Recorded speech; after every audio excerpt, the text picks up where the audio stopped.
Welcome to Restore the Glory podcast. I'm Jake Kemp. And I'm Bob Schutz. We're two Catholic ministry leaders and former psychotherapists talking about healing, restoration, and everything we've learned in our personal and professional lives. And integrating our Catholic faith into everything that we do. All right, Bob, let's get into it. Bob, happy anniversary. Happy anniversary, Jake. So, listeners, maybe you noticed we don't know what's going to be on social media with regard to this. Neither one of our marital anniversaries. That's very true. It's not. It's our podcast anniversary in some way. So, Bob, it's our 150th episode. Do you feel old? I felt old before this. I do too. When this came up, I was blown away. I was like, 150? We've done 150 episodes? Yeah. So, listeners... And I honestly have enjoyed every one of them. It's true. Yeah. I know. It feels like it's flown by. And so, listeners, what we wanted to do today is do kind of like a reflection time, a looking back. It's a chance for you guys to hear from Bob and I deeper thoughts and reflections about the podcast in general, favorite episodes, etc. So, Bob, I threw out this crazy idea to you a few moments ago, and you're always willing to go with my crazy ideas. But I remember years ago in grad school, I think it was a marriage and family class, you learned about kind of the grandmother pioneer of marriage family therapy, Virginia Satir. And so I remember this tool that she gave to couples called a daily temperature reading. And it was like this thing to just facilitate good conversation between a married couple. And I was like, what if we did a daily temperature reading, but in relation to the podcast? So listeners, we're going to go through it and adapt it, but it's also a neat little thing to, how do I have a conversation that kind of covers all the bases? This was Virginia Satir's way to do it. So feel okay to do it, Bob? Yeah, just go for it. So there's 5 steps in it, and we'll go through each of the 5 steps. So number 1, appreciation. So let's each share something we're appreciative of with regard to the podcast. Yeah, how about give everybody the full 5 steps before we take them one at a time? Okay, good idea. So number 1's appreciation. Number 2 is new information. And what we're going to do there is kind of share some of the statistics about the podcast, which Bob and I actually look at to help make decisions. So we want to bring you into that as well. The third one is a puzzle. Like, what's on your mind? What are there any issues or anything you're struggling with? And so we're going to share some of the puzzles we've experienced with regard to the podcast, particularly what people liked and didn't like, and we were surprised by. Number 4 would be a complaint or a concern and a suggestion of how to improve. So we're going to share some complaints or concerns with regard to the podcast. And then number 5, hopes and dreams. So appreciation, new information, puzzle, complaint, concern, hope, and dream. All right. Yep. Appreciation. So you want to start? Do you want to go back and forth? You got anything? Yeah, I'll start. I think the first thing I appreciate is how present God has been through all 150 episodes. And I really appreciate you, Jake, and just how you've carried this. You know, just from the very beginning when you invited me to do it, I said, I don't know anything about podcasting, and you'd been already doing podcasting. And it's just been such an easy flow for me with you. And you've handled all of it in a way that I could just come in and just go and flow with it. Yeah, thank you. I appreciate that. It's I would say 3 things come up for me with regard to appreciation. One is the experience I've had consistently, like you're saying, of the Lord's blessing in it. The Lord has blessed this effort, right? I mean, I remember vividly. I remember we were in Tallahassee. We were in a team meeting. It was not this at all. It was 2020, January of 2020. Yeah, at a priest retreat. And somebody said something, and I looked at you and I was like, well, why don't we do a podcast? And I remember Sister Miriam looking at us going, that would be cool. And I was like, and then everybody kind of looked like, and I was like, oh, what? That'd be fun. Having no idea it would become what it is. So, such a simple decision and like a cool opportunity for you and I to like riff and converse and play in some ways in this domain that's so important to both of us. that's just been really cool. So that'd be number one, just the experience of God's blessing and love in it. I would say the same about you, Bob. I think the thing I appreciate is our friendship has deepened significantly through the podcast. We get on before and we check in. How are we both doing? We share about whatever, and then we eventually start recording. And I've just been really grateful for our friendship and how that's deepened. And the podcast has been a forum for that. I've grown a ton with you and from you in the podcast, challenging ideas, reflecting on ideas. And honestly, in all the ministry that I do, I think I'm being honest when I say that podcasting is probably my favorite thing to do. I like this better than all of the other ministry work that I do. And I was sharing earlier with a friend, it's because I'm yoked with someone equally and we share the dynamic together. And most of the time, it's just like right now. It's just you and me. I'm just looking at you, and we're just having a fun conversation about stuff we care about. So I'm just really grateful for that. And then third would be the blessing that it's been for other people. I never anticipated it impacting the people like it has. I did not anticipate that. So to have all kinds of people coming up and going, thank you, this episode and this episode. So I'm just really grateful. Yeah, that brings me into another level of appreciation, really appreciative for all of the listeners and the ways in which, as we meet with you, the way you share your life with us and it just the impact of what's happening. Therapists who are telling us, I've completely changed my orientation into therapy, even though I was in a Catholic graduate school. This has changed how I want to practice. Wow. We've had people come up and say, my marriage is different because of the podcast, or I'm no longer struggling with pornography because of your podcast, or I remember a couple years ago coming up and say, we were separated and divorcing until my husband was listening to the podcast and asked me if I would listen to it. 6 months later, we got back together, and our children are now experiencing us as a couple who love each other rather than a divorced couple. I mean, just stuff like that. The story after story after story, and it's come through this medium that we've just been having a blast doing, and God's working through that. Just wow.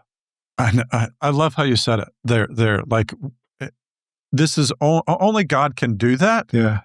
Because it's just you and me. Yeah. Like we're just you and me doing it's wow. So 150 episodes, like, whoa, it's really cool. So a lot of gratitude. And Bob, one thing I've been really grateful for is how we've had a vision for the podcast, and it's been really cool to partner with you on that. And we've made some strategic decisions along the way about how we will conduct ourselves, how we'll interact with external partners and agencies and all of that. And we've always tried our best. We don't do it perfect. We've always tried our best to be people of integrity in the midst of this effort. And so we do not do this to make money. We make zero money from doing this podcast. Our patrons are essential to it. They're the reason that we can have social media and production and all of our staff and team that make it, it's not like we have primarily 2 people. So when I say staff and team, it's not like we got some big things. 2 people do incredible stuff for us. But this has never been something where we tried to make a profit. Like we don't make any money off of it. We just do it because we love it and it's blessing people and our patrons keep us going. So yeah. I love that that's been our style. Yeah. Hopefully there'll be some heavenly rewards as well as the earthly ones, right? Which will be to be able to see all the people in heaven who we just see a little glimpse of what's happened in people's lives and just be able to hear stories and experience like for an eternity of. Yes. Yeah. It's a really cool thing. Okay. Anything else? You want to go on to number 2? We can go to number 2. Okay. New information. So big or small, let's talk about information we're going to take. So the temperature reading, Virginia Satir thing, we're going to adapt this to talk about stats and stuff. So this might be the one area in our entire life, sorry, listeners, where Bob is doing something technical that I am not. And so, Bob, actually, you keep track of the statistics. Yeah. I'm. You were like, I'm interested in that. So sweet. I Yeah. love it. So I have to ask you, hey, what's going on with this or that? Yeah, back in graduate school, I really enjoyed statistics. Really? But Okay. what I like to look at here is just to get a pulse on what people are being drawn to and how many viewers for particular ones. And, and then there's the overall statistics. So here's some overall statistics. Okay, cool. A couple months ago, we passed the 3 million mark of downloads. So now we have 3,241,592 as of right now. That's amazing. As of right now. That's awesome. We generally get about 50,000 downloads now, about a month. Yes. Usually when we have an episode, it has 10,000 downloads within the first week. Usually it takes a week for most of the people who are listeners. And then I would say a really popular episode like The Anatomy of a Wound would have like 50,000 downloads, and a less popular one may have 8 to 10,000. Yes. Okay, so that's usually the range of all the different episodes, somewhere between 8,000, and that was usually early on. And we'll get to that when we talk about puzzles. Yeah. But Anatomy of a Wound, when you and Heather and Chris and Natalie Stefanik, that would go like 25,000 people that were really drawn to that. Archbishop Sample, as another example, would be, probably in that range. There are some of them, like the Father Wound, that kind of surprised me. There was like 30-some thousand there. The Theology of the Body and Healing was 30 to 40,000. Those are our more popular episodes. Is that right? Yeah. I understand that, right? Yeah. And then, some of the ones I don't want to get into puzzles yet. Okay. So being true to the I'll just leave that and let you talk about information. It's like all the episodes. I mean, so much of it, Bob, is you and I trying to, just walk in the daily walk of our daily lives, and then stuff pops up for us, or we have a conversation with somebody. Like there's a guest who I met on the Good News Cruise, a few actually, and I was like, whoa, they'd be really cool to have on. So, we're working those things out. So we really try to be faithful to it. So then it's interesting to see what actually resonates with people. Like one of the new information things that I've found to be really cool, because the ministry you and I do in person together is with priests and bishops. So I hear from them about the podcast, and something that's become somewhat of a trend amongst those priests and bishops is that they'll encourage penitents in the sacrament of confession to listen to various series. So I don't know if they always give it as a penance, but I think some do, but others will say to married couples or to their parish. And the ones that they highlight are almost always the same. They're Anatomy of a Wound, that series. Security, Maturity, Purity is a very regular one that I hear priests are recommending to their parishioners. So I just met with a gentleman not long ago here on campus who another staff member at Franciscan here listens to our podcast, encouraged this other person who's associated with the university to listen to it, and they wanted to come in because it unlocked huge things for them, and it was the Security, Maturity, Purity series. So it's interesting because for me, when I go, what's the first place I think people should start? I go 3 places. First would be the very first series we did, which that'd be interesting for us to go back and maybe rebrand or relaunch that and do a new, fresh recording of that. Because, boy, I bet we'd have some interesting takes on that. Anyway, so that one was all theology of the body and healing. And we were very intentional with that. Then the second series anatomy of a wound, which in my mind is maybe the most basic, essential things and dynamics with regard to healing. It's like the most basic stuff you want to get to know. Once you know that, you can go in all kinds of fun places. And then security, maturity, purity. So those are the ones that I recommend right off the bat for people. And it sounds like some of the clergy do too. Yep. Well, I'm sorry for the distraction, but I was just looking up. So the theology of the body and healing is 44,000 Wow. downloads. And the first one probably is more, because that was a whole series that we did. Yeah. Our story was 29,000. The introduction is 23,000. Wow.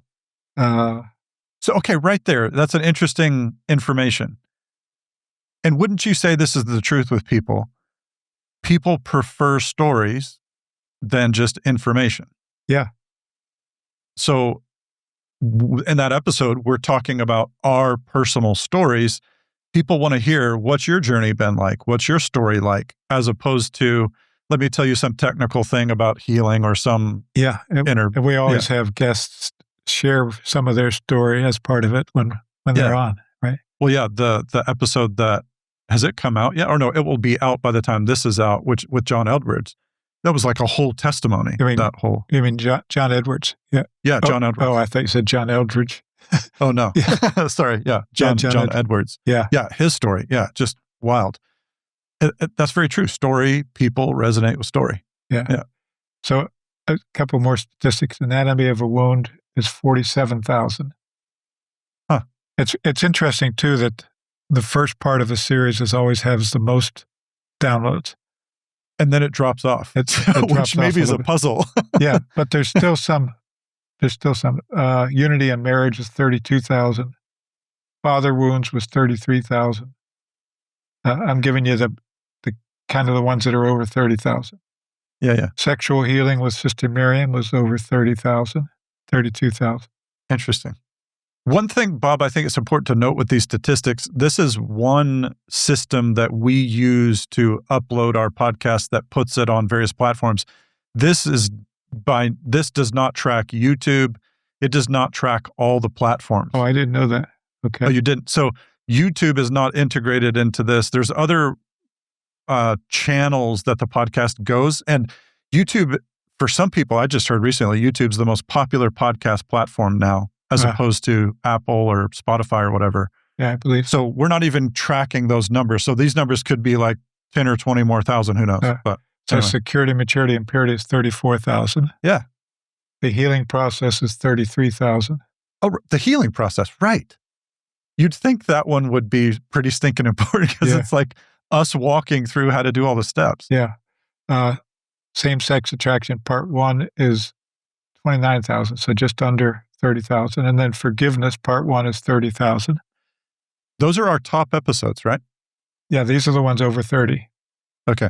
Spiritual discernment and deliverance with Father Timothy Gallagher is 37,000. Whoa. Emotions, this is interesting. This is a reversal. So emotions, we did 3-part series. Yes. And this was in 2023. The first episode was 33. The second one was 29. The third one was 35. What was the third one on, or do we know? Did we specify? We don't have any. We just, it says part 1, part 2, part 3. But there's something that resonated with people that is the only series where we had more listeners at the last one than we did. So what that means is that people have listened probably and then told other people or shared it. Yeah, you need to listen to this one. I remember one of the priests that you'll be doing something with came up to me and he said that was his favorite episode of all time, that Movements of the Heart, June 21st, 2023. Wow. Yeah. That's cool. So yeah, it's fun. Listeners, thanks for indulging us while we just kind of encounter what you actually are resonating with. So Bob, let's go to puzzles now. Okay. So you and I have this funny thing, and I think we've mentioned it on a random episode in the past. One of the episodes that we would have said that we liked the best is one of the least popular series, like by far. And so that series was earlier on, and it was the series on Peter. And so I remember doing that series with you and feeling like my mind was being blown every time we did it. And we both were resonating with each other like, this is crazy. This is such a good series. So excited for it to go out there. And it tanked. Well, Nobody. Yeah, but I'm just checking it again, and it's not Oh, tanked boy. as much as it was before. Okay, so maybe it's because we're talking it up. Yeah, because in the very beginning, it was like 6,000. Right. It was like, who cares about Peter? We don't want to hear about Peter. Yeah. Yeah. Now That's the hilarious. first episode is 24,000, so it's really jumped up a lot. Okay, it's jumped up. Okay, that's fair. But I yeah. think it's probably because we're talking it up. Yeah, but Yeah. that was such a surprise for us. It was like, Yeah, for a long time, it was not popular at all. and you and I were just like, wow, there's so many insights that were coming as we're just walking through the life of Peter. Yes, I felt like there was so much I learned about healing through Jesus and Peter's relationship. Yeah, me there too. was so much there. I was like, this is a microcosm of the healing journey and all the nuances, et cetera. And we were so excited. And then, whatever. Yeah, that was kind of the take. So I'm glad to hear that it got more popular. That's always kind of our joke, but it has been a puzzle. But that's cool to hear that it's become more popular. Better. Yeah, even up until right now, I didn't know that it had kind of it's always been some. the dog in the outhouse kind of, the stepchild series. Yeah. And what other puzzles that come up for you, like dynamics or things that whoa, I wonder about this. I wonder how. As I ask it, one comes up for me, which is here's an interesting puzzle. I've gotten feedback. So let's talk a little bit about the feedback we've gotten for me has been. At times, one of the things I've always tried to do as a podcast host or a co-host is to try to really attune to the listener's experience and draw them into the conversation. And what's been an interesting puzzle for me, some people love that. Some people are annoyed by that. So we've gotten feedback, which is like, Jake, stop treating me like I don't know how to read or do basic arithmetic in life. Why are you kind of dumbing things down or simplifying it, assuming I don't get it? And then there's other people who are like, thank you so much for simplifying. And I'm thinking, wow, that is an interesting puzzle for me because it's something that I like to do. I want people to feel included and get what we're trying to do. Some people love it. Some people do not like it. So that's been one of my puzzles. I still don't. Well, I have a theory of how I'm going to go forward. We'll see if people pay attention. But, yeah. Yeah, I'm trying to think of puzzles for me. Here's another one that I'll throw out because this will pass the baton over to you. Which is, if you look at our producer has talked to us and just like we've looked at it before, the visual of an episode, and if you take a percentage, how much does Jake talk versus how much does Bob talk in an episode? It's almost always 60 Jake, 40 Bob, sometimes 70 Jake, 30 Bob. And so I'm always trying to talk less. And yet you're very succinct, I think, and I can ramble. And so that's always a dynamic that we've had from right at the beginning of trying to bring that back into balance. Yeah. That's actually the feedback my dad has given me the whole time. From the very beginning, yeah. Yeah. And maybe his name's Bob, so maybe he just wants more Bob representation. But anyway. Yeah, well, he probably hasn't heard me as much as he's heard you over the years. He's like, I've heard this kid my whole life. Can we tell you somebody else? Yeah. I mean, you just have, this is more of a natural medium for you, is to just be, and you have a good radio voice. And you do too. For me, I am more succinct in the ways that I express myself, and so hopefully it balances. And everything. One of the puzzles, I was looking at statistics. I was expecting that our series with the doctors would have been more popular, and it's 16,000 downloads, but I just thought that was so innovative. Dr. Tom and Dr. Chuck and Dr. Christine. Yes. And I really expected that people would just go, wow, just to be able to understand our physical nature in relation to our spiritual and psychological and emotional healing. That's a great insight. Because each of them coming from their own, they're all medical doctors who incorporate healing. In particular, Dr. Kristen, being a psychiatrist who's very well formed and trained in not only medical psychiatry, but also Thomistic understanding of the human person. Her integration of stuff is gold. But yeah, it is. It's interesting how, yeah, I wonder why that's not as popular. Yeah. Any others that come up for you? We loved an episode, Healing Within the Parish Community. You remember doing that? Yes, I do. It's only had 12,000 views. Interesting. Yeah, and it's just like, wow, when we did that, it was like, yeah, there was such a dynamism Yes. that was involved in that. I wonder if some of that I wonder if this is helpful for people, because what they're getting right now is our interpretation of the episodes versus the title. Right? You'll have faithful listeners who will just listen to whatever we put out there. But I imagine sometimes the titling of it, like, whatever, that doesn't apply to me. But you and I in the episode, the titles don't always capture the full essence of what occurs in the episode. Yeah. Yeah. Yeah. And another group that I'm looking at is the sports and athletics series. Yeah. Yeah, it's all 10,000 or less. And those were really good and just really good. Great stories with them. It was Bart and Nicole and Father Burke. Father Burke, yeah. And those were, yeah. So, and some of them are just fresh, so they're lower numbers too. Yeah, I mean, that's a little bit of the math, is that you have to let them all almost be out there a year before you kind of really compare them. Yeah. But yeah, that's cool. Okay, so let's go on to number 4. And then number 4, complaints, concerns. And we need to provide a solution. So when we're doing this, we're not just going to complain, we're also going to provide a solution. So I think this might be one of the things for me, Bob, that I bring up regularly.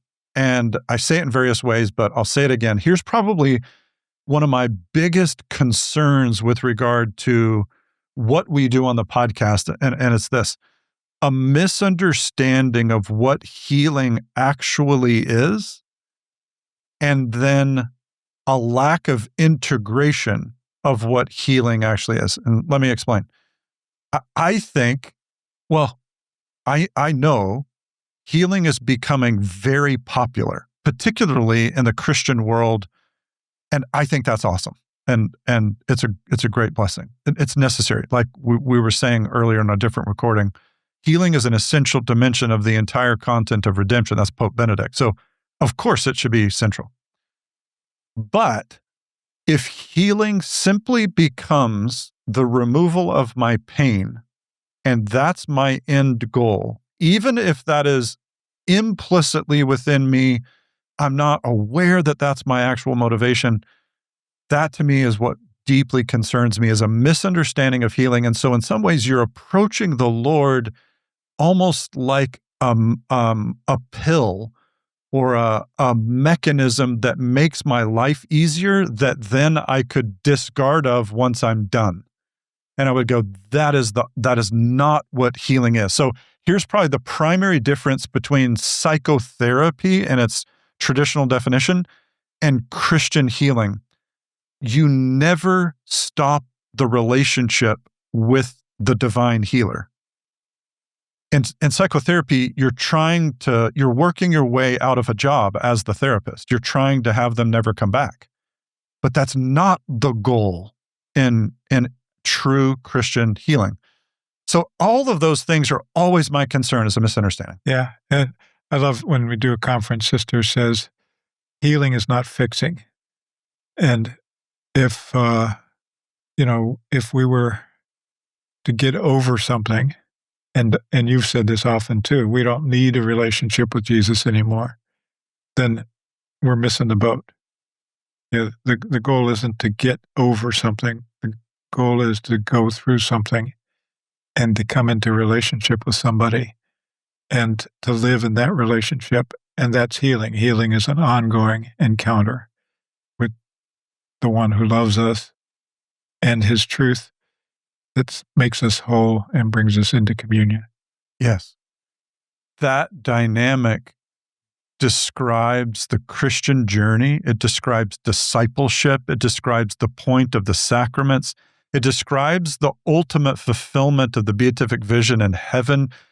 There's the integrating piece. And I know for me, I've done it, where I approach the Lord as the divine vending machine who's got all the stuff I know I need. And as long as I can punch in the right code, I want that healing to drop out of the bottom. I get it. Yeehaw, I'm good. Let's move on. It's like, oh, that's not the point. So, that'd be one of my biggest concerns. Yeah. And in that light, everything the church teaches makes sense. Like redemptive suffering makes sense. Purgatory makes sense, right? Purgatory is healing.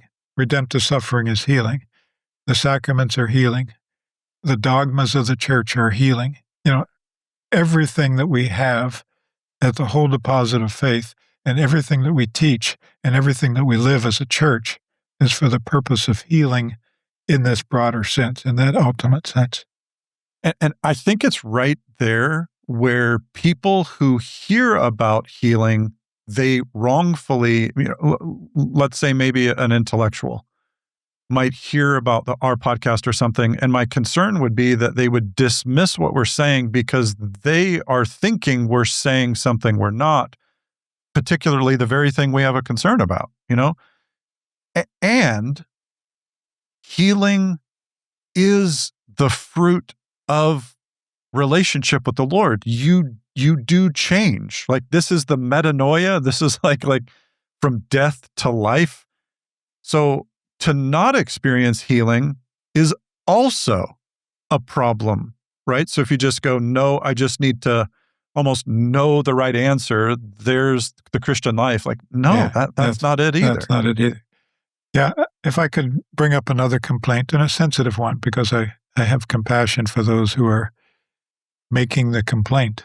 But it's, with our same-sex attraction series, and people who have made accusation publicly and done podcasts and written stuff saying we're doing conversion therapy and, with a real antagonism and, that it's dangerous and that, first of all, we're not doing therapy. Second of all, what the culture calls conversion therapy, we've never done and we don't do. But third, all therapy is conversion therapy at the deepest sense, right? Like, when you're properly understood, yeah. Yeah, like everything that we're talking about applies for people same-sex attracted, not same-sex attracted. There's never been a differentiation of this is necessary for people to change them from their sexual orientation. That's never been a part of our message. Even though the series we did, we talked about several people who went from same-sex attraction to a freedom and a integration in those places.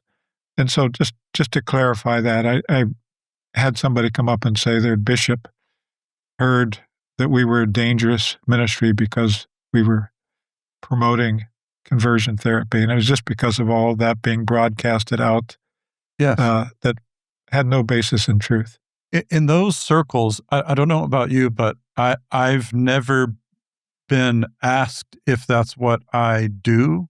I've never been discussed with, and so I've never had the opportunity to say exactly what you're saying, to be able to share what this is my perspective on it. This is what I believe, and it's hard because some of those dynamics feel like an antagonistic assault instead of a conversation, which is when people may not know this, but when we did that series on same-sex attraction, you and I had a lot of conversations offline, reflecting deeply, asking difficult things, pressing in, challenging each other, pushing into what is the church's heart here. And then we did our best, we're by no means saying we're perfect, to represent that and the reality of what transformation can occur in any circumstance with any dynamic, as well as loving the people who have whatever struggle they have. That's always been our approach. So yeah, that's stung. It's been hard. And we bless all the people who maybe don't understand that that's what we're about. Yeah. And also in that series, the we invited people who have a contrary view Mhm. to Yeah, differing views. the Yep. church's teaching, and Yep. and so we wanted to represent that. Even though we disagreed with it, we wanted to present that other view also. I think, I mean, in all honesty, Bob, just, if I look at it simply for myself, from my own perspective, that's an episode that I'm grateful for. Uh, the episode where we were interviewing a gentleman who we differed in our perspectives on church teaching, etc. And I bless that man, and I love him and want what is best for him. And I'm grateful for how we interacted, because I thought this is how healthy conversation has to occur. Like, disagreement does occur, and that's okay. And we have to do it in love, with love, almost instead of platforming the disagreement. Yep. So I appreciate you bringing that up. Yeah, that's a real dynamic that you and I really care about and matters to us. I would say something that people don't see about us is things that we challenge each other. We've just even had recent conversations of deeply challenging one another as brothers in Christ to love well and to honor the Lord well, honor our neighbor well, to be Christ to one another, and mutually opening the door to one another. Tell me, Bob, where I'm not doing it. You said the same to me, and these are the things that people don't see about how you and I interact. Yeah, and Yeah, again, we both recognize there's a lot of growing we still need to do. absolutely, and grateful to be able to do that in the kingdom of God. Yeah. Yeah. Yeah. Okay, last one. Hopes and dreams for the podcast. I think one for me is I'd love us to see 300. Like, I want it to keep going. And so 300 episodes, maybe in another 150, we'll be back and doing an anniversary thing and go, remember that long time ago? Yeah. And anyway. That'd be great. Yeah. Yeah. Yeah. I think one of my hopes, because it's starting to happen, is to see this in other countries. There's also, I haven't looked in a long time, there's also maps of where the podcast is being received in other countries. And, Yes. Yes. there's some countries where it's a lot, and then there's countries where it's barely touched. There's almost some in every country, which is really neat. But, just like having the conversation with the people in Argentina and the people in Africa and Kenya, it just really sparked a desire of, boy, how cool it would be if there can be these movements that are moving in those different areas. Because that's a big part of my heart, and I think yours too, is to see healing communities develop all over the world and people being equipped. Amen. Yeah, that would be awesome. I mean, that's interesting, like, wow, what would it be like to bring this to another language? You know what I mean? Like maybe we look into, is there a way to have it translated into other languages? Because I know you did that with some of your books, and that was a big deal. And not only that, but our virtual conferences are now being translated into Spanish, into Croatian, and through AI. And Oh, wow. and that can happen. I think we can do that on the podcast. I don't know. That's something we ought to look into. But Bob, your tech experience is is coming up again. I'm not doing any of that. Let me just be clear to everybody that we have people around us who are doing that. That's very true. Yeah, I think a hope or a dream I would have is that as the podcast continues, that we would continue to offer the Lord's heart on restoration, healing, the church, and that's the real crux of why we're here and what we do. What we do is we want people to know Jesus Christ, to know the Father, Son, and Holy Spirit, and to experience the life-changing realities that come from relationship with Him. Yeah.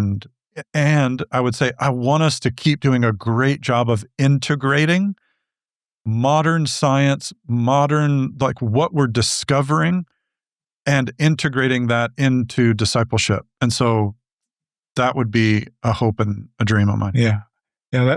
Along those lines, my hope is that we can stay docile to the Holy Spirit, because I don't ever want to do this separate from the inspiration and abiding and moving with the Spirit. And it feels like, for the most part, we've been able to do that. And I think as long as that stays, it'll stay alive. I remember years ago right before I started writing, somebody gave this quote from Thomas Merton. And he said, if you write for yourself, you'll get sick of it in the morning. If you write for others, it'll last a few years. If you write for God, it will be eternal. And I want to do this podcast for the glory of God. And I want it to benefit people for a long time. And we find fulfillment in that, but it's not, I don't want to do it for any self-serving purposes. I want to do it as a gift of thanksgiving to God for all that He's given us. Amen. I love that, Bob, and I agree with you wholeheartedly. And I know we have committed to each other, and we commit to it publicly. If the Lord asks us to stop, we'll stop right away. And I love that we have that. Yeah, that's very beautiful. Thanks, Bob, for those.